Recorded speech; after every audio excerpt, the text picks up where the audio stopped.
Hello dear students of class seventh. चलिए हम हमारा साइंस का पोर्शन स्टार्ट करते हैं और आपका सबसे पहला चैप्टर है फूड। तो आज आपने खाना खाया कि नहीं?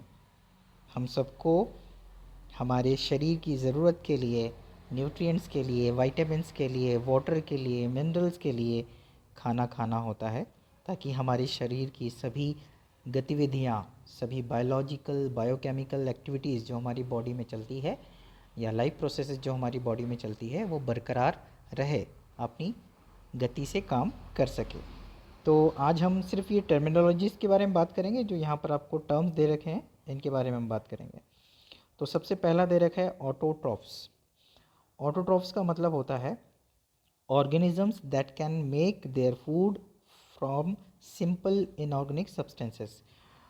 देखो, किताब में जो भी लैंग्वेज होती है वो जो लोग पीएचडी कर चुके होते हैं या किताबें लिखते हैं उनकी भाषा होती है। हम सेवेंथ क्लास के स्टूडेंट्स हैं, हम इसे बहुत आसानी से समझने का प्रयास करेंगे। अब वर्ड मीनिंग देखिए, ऑटोट्रॉफ्स। तो ऑटो का मतलब होता है सेल्फ, खुद से, ऑटोमेटिक हम बोलते हैं ना, वैसा ही। और ट्रॉफ्स का मतलब होता है न्यूट्रिशन। तो ऐसे सभी ऑर्गेनिजम्स जो अपनी न्यूट्रिशन की ज़रूरत को खुद पूरा करते हैं। और यहाँ पे बताया है कि इनऑर्गेनिक्स, हमारे बॉडी में जितनी भी चीज़ें बनती है या उत्पादित होती है, प्रोड्यूस होती है, उनको हम ऑर्गेनिक बोलते हैं। लिविंग बींग्स में जितनी भी चीज़ें खुद ब खुद बनती है बॉडी के अंदर, उनको हम ऑर्गेनिक सब्सटेंस कहते हैं। और हमें बाहर से जो चीज़ें मिलती है वो इनऑर्गेनिक होती है। तो हम खाना खाते हैं या हम पौधे की बात करें तो पौधा बाहर से पानी लेता है, मिनरल्स लेता है, या फिर ऑक्सीजन या CO2 लेता है, या धूप लेता है।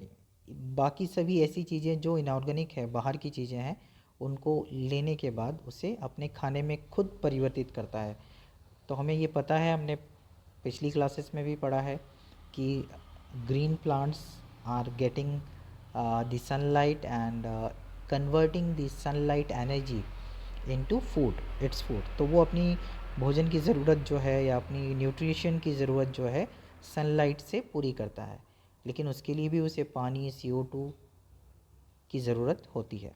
तो कुल मिला के इन इनऑर्गेनिक सब्सटेंसेस की मदद से वो ऑर्गेनिक सब्सटेंस बनाता है या अपना खाना बनाता है। तो ऐसे सभी ऑर्गेनिजम्स, स्पेसिफिकली इसमें ग्रीन प्लांट्स आते हैं सभी, वो अपना भोजन स्वतः ही बनाते हैं, खुद से ही अपना न्यूट्रिशन की ज़रूरत को पूरा करते हैं। तो उन्हें हम क्या कहते हैं? ऑटोट्रॉफ्स। उसके बाद अगला टर्म है हेट्रोट्रॉफ्स।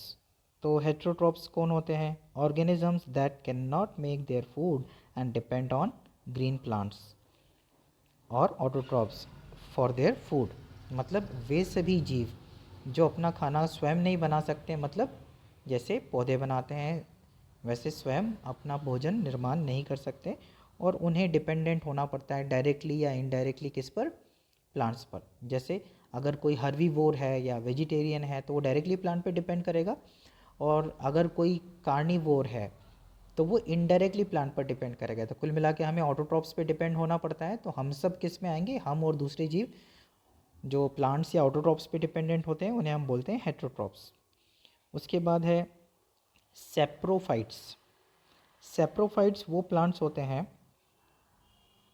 जो अपना, नॉट ओनली प्लांट्स, वे सभी तरह के ऑर्गेनिजम्स जो अपना भोजन कहाँ से प्राप्त करते हैं? सड़ी गली चीज़ों से। जैसे कोई वेस्ट मटेरियल कहीं, अब हम देखते हैं पहले, अब तो कचरा कहीं जमा हुआ दिखता नहीं है, पहले जहाँ पर भी हम कचरा फेंकते थे वहाँ पर फंगस और ये सभी चीज़ें, अपने आप मशरूम देखा होगा आपने उगते हुए वहाँ पर।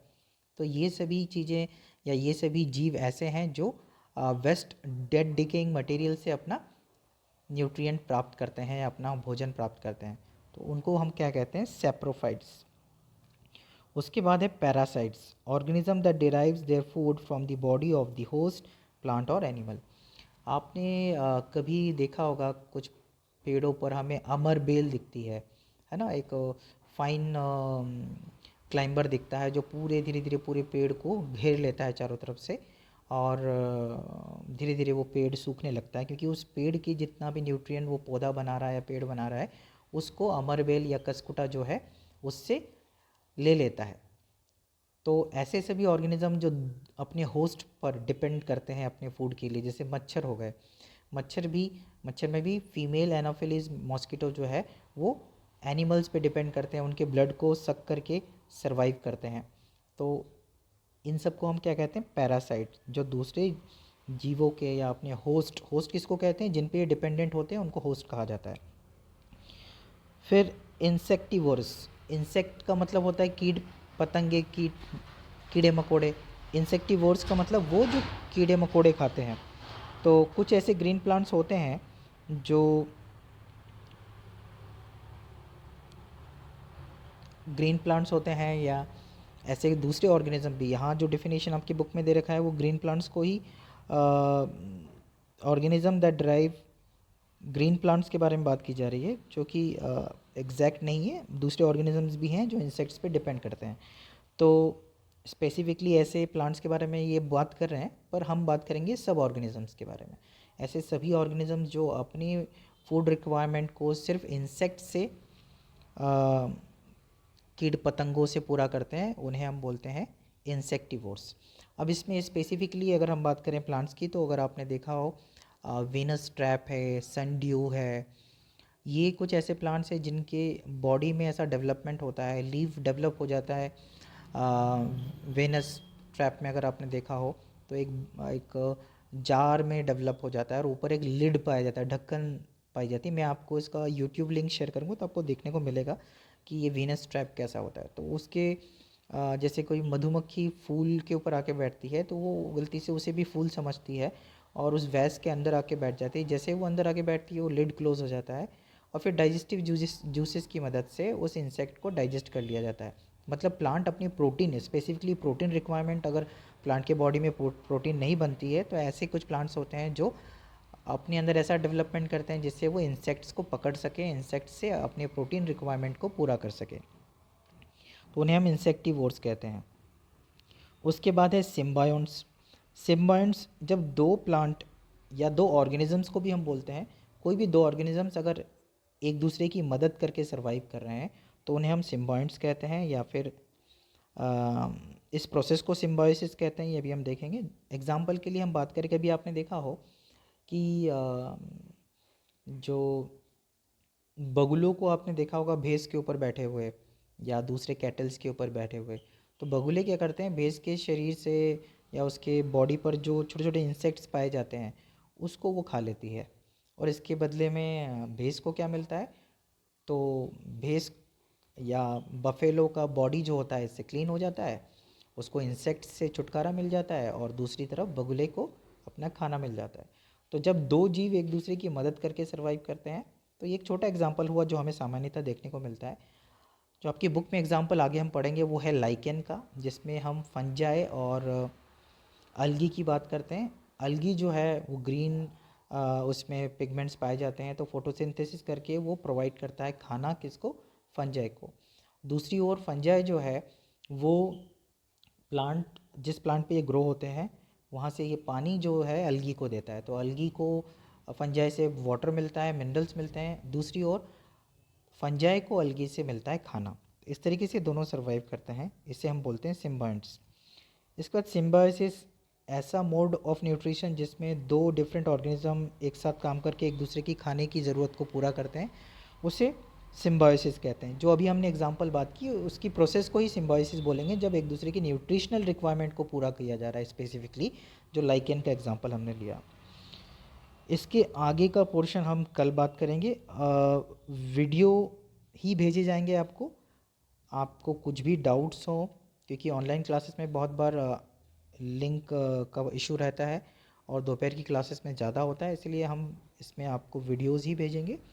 और वीडियोस में किसी भी तरह का कोई प्रॉब्लम हो, आपको कोई डाउट हो, तो आप मुझे व्हाट्सएप पे, मेरे पर्सनल व्हाट्सएप पे ऑडियो मैसेज भेज दें कि ये है मुझे समझ में नहीं आया या मुझे इसमें डाउट है, तो वो पर्टिकुलर चीज़ मैं आपको फिर से एक्सप्लेन करके व्हाट्सएप ऑडियो पे भेज दूँगा।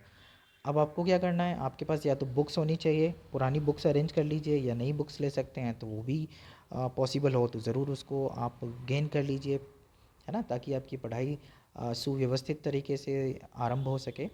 अभी आपको क्या करना है, अभी जितना आज पढ़ाया गया है उसको अच्छे से समझकर ये जो डेफिनेशंस हैं इन सारे डेफिनेशंस को लिखना है आपके CW में सीधे ही, और उसकी पिक्स क्लिक करके शाम को 7 से 9 के बीच में अपने ग्रुप में पोस्ट करना है। तो आज का होमवर्क आपका ये रहेगा, ये सारे डिफाइनिंग टर्म्स या टर्म्स को आपको डिफ़ाइन करना है, और कोशिश करना है इन टर्म्स में यहाँ एग्जाम्पल नहीं दे रखे हैं। हमने बात की तो हमने एग्जाम्पल्स की बात की है, या चैप्टर के अंदर भी आपको एग्जाम्पल्स मिल जाएंगे, तो आप उन एग्जाम्पल्स को हर एक डेफिनेशन के साथ में ज़रूर लिखें। Okay then, thank you, take care, bye bye.